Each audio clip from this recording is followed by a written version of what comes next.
விவசாயிகள் உற்பத்தி செய்யும் பொருட்களுக்கு லாபகரமான விலையை வழங்க வேண்டும்.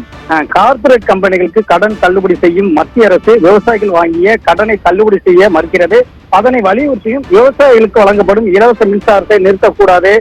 விவசாயிகள் உற்பத்தி செய்யும் பொருட்களை விற்பனை செய்ய கிராமங்கள் தோறும் விற்பனை மையங்கள் அமைக்க வேண்டும் என்பன உள்ளிட்ட பல்வேறு கோரிக்கைகளை வலியுறுத்தி டெல்லியில் விவசாயிகள் தொடர் போராட்டத்தில் ஈடுபட்டு வருகின்றனர். அந்த விவசாயிகளின் கோரிக்கைகளை மத்திய அரசு நிறைவேற்ற வேண்டும். டெல்லியில் போராடும் விவசாயிகளுக்கு எதிராக தாக்குதலில் ஈடுபடக்கூடாது உள்ளிட்ட கோரிக்கைகளை வலியுறுத்தி தேசிய தென்னிந்திய நதிகள் இணைப்பு விவசாய சங்கத்தின் சார்பில் திருச்சி ஜங்ஷன் ரயில் நிலையத்தில் ரயில் நிலையில் போராட்டமானது நடைபெற்றிருந்தது. அச்சங்கத்தின் தலைவர் ஐயா கண்ணு தலைமையில் 100க்கும் மேற்பட்டோர் ரயில் நிலையத்தில் நுழைந்து ரயில் மறியல் போராட்டத்தில் ஈடுபட முயன்றனர். அப்போது அவர்களை போலீசார் தடுத்து நிறுத்தியதால் திருச்சி ஜங்ஷன் ரயில் நிலையம் முன்பு சாலையில் அமர்ந்தே விவசாயிகள் தர்ணா போராட்டத்தில் ஈடுபட்டனர். சுமார் 1 மணி நேரம் மேலாக அந்த போராட்டமானது தொடர்ந்தது. அதனைத் தொடர்ந்து இந்த போராட்டத்தில் ஈடுபட்டவர்களை குண்டுகட்டாக இந்த போலீசார் கைது செய்தனர்.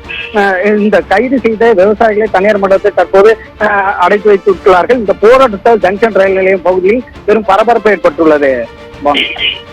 களவிவரங்களை விரிவாக வழங்கியமைக்கு நன்றி பிரபாகரன். பல்வேறு கோரிக்கைகளை வலியுறுத்தி தற்போது விவசாயிகள் ரயில் மறியல் போராட்டத்தில் ஈடுபட்டதால் குண்டுக்கட்டாக கைது செய்யப்பட்டிருக்கிறார்கள். அந்த பகுதியை பொறுத்தளவில் ஒரு பதற்றமான சூழல் நிலவி வருகிறது. இது தொடர்பாக களத்தில் இருக்கக்கூடிய அந்த விவசாயிகள் தரப்பில் என்ன சொல்லப்படுகிறது என்று பார்க்கலாம்.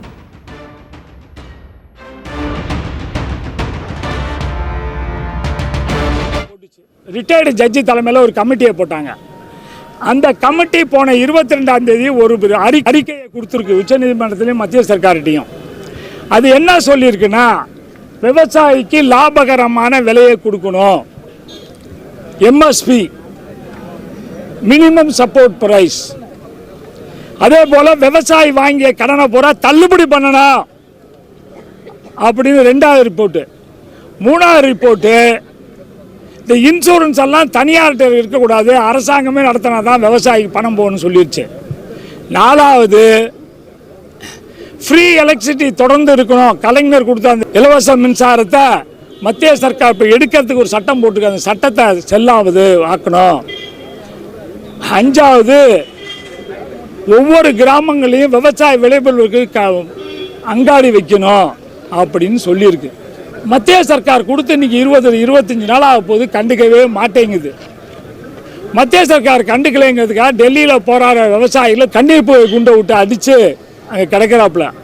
எங்களுடைய உரிமையை பறிக்காதே என்று மத்திய அரசை எதிர்த்து நடத்தும் இந்த ரயில் மறியல் போராட்டத்திற்கு தமிழக சர்க்காரும் எங்களுக்கு ஆதரவு கொடுக்க வேண்டும், விவசாயியை காப்பாற்ற வேண்டும் என்று கேட்டுக்கொள்கிறேன்.